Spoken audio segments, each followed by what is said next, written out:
this word.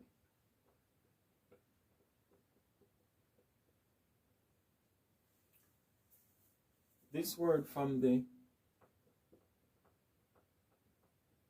English culture. This same word from the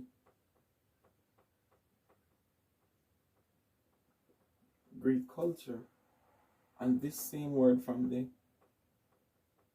Hebrew culture. Are they all the same? So when you go to, when they said the disciples were called Christian at Antioch, first thing we have to realize is that, were they called this word with this knowingness of what we perceive Christian as today? No, this language was not in existence. The thought process of this English language or culture was not in existence. So this is the concept here is totally out the equation. Right? Now, the concept here came from this.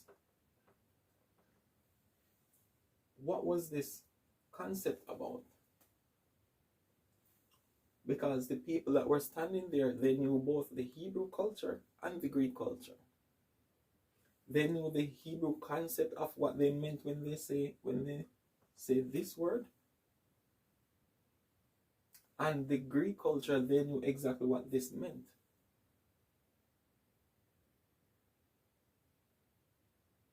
So, what were their perception? What were their perceptions at that time?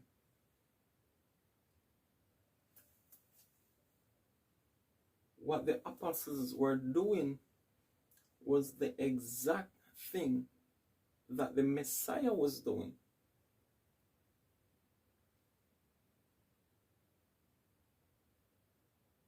So, in English, they confuse two words. Accompany, let me put it over here.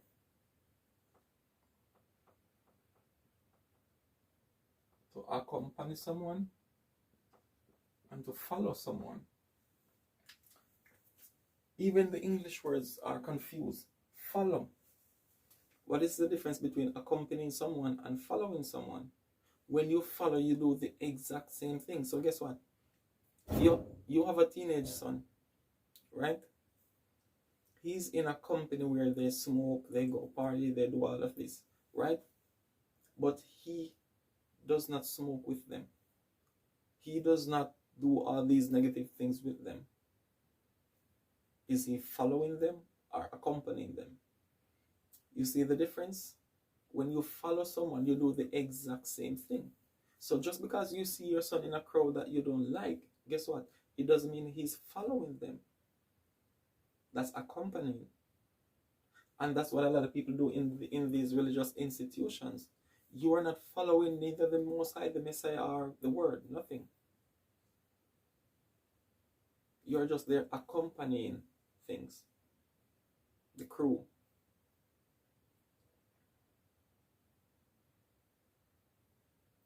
When you follow, you become the exact thing that you are following. They had this concept, that's why they could refer to it as Creole.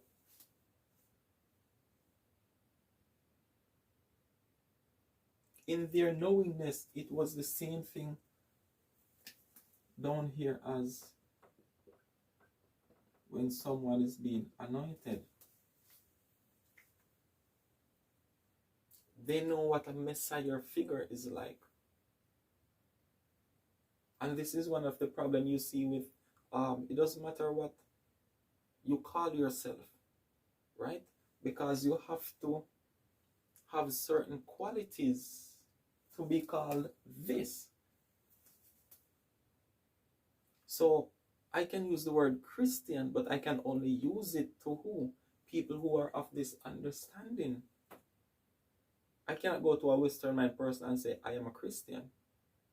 But if we talk amongst each other, people who are of the same understanding. We can use the word Christian and we understand what we mean because we speak with the same knowingness.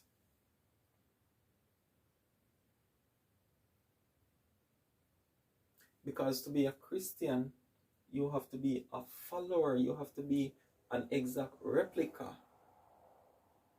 of what you're following. And this is the problem with people who refer to themselves as the Old Testament Hebrews, or people who refer to themselves as Christian, etc. Whatever you do, you can be Old Testament Hebrew all you want, keep all the laws of the Old Testament. But guess what? You are not a follower of the Most High until you start exercise the qualities: peace, love, beauty, compassion, mercy / grace, truth, etc. So if you have the keeping of the law and you don't have this, guess what? You are not a Messiah figure. You are not an anointed. And with this, and with the keeping of the law, plus what? Plus the affliction / persecution. You have to have all these different things that make up one thing. So, just as what you see happening with Kanye West today, right? He's going through the affliction and the persecution. He might not have all the keeping of the laws. He might not have all of this, but he's going through this. For whose name? Whose reputation?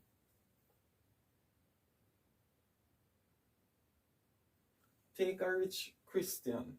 Okay, I can say, I don't know. Whoever is rich is a celebrity and is a Christian. Is he going through all these afflictions and persecution? Does he have the keeping of the law?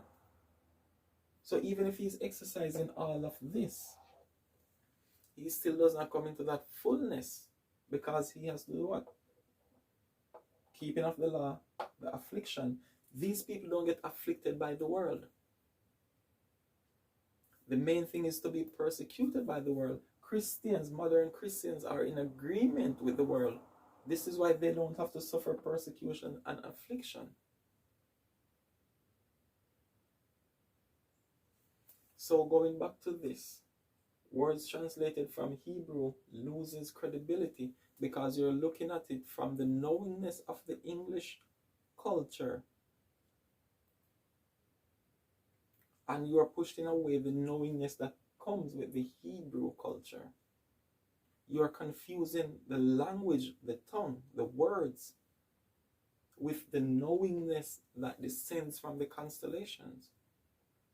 The knowingness that descends from the Alahayim. The knowingness that was descended from your God. Stop following wicked Israelite that tells you that this is not necessary. Matter of fact, where did we read this from? The Bible. The fact that it is in the Bible. What does that tell you? So when it says the law of the Lord is perfect, converting the soul, guess what? You still have to have the law of the Lord in the knowingness of the culture that it was written in. This is why so many people are fornicating and don't know they're fornicating, because they're ignorant to the knowingness of the ancient culture, the one that Eber took over from the flood. Go back to the cultural thought process of your ancient language. Shalom.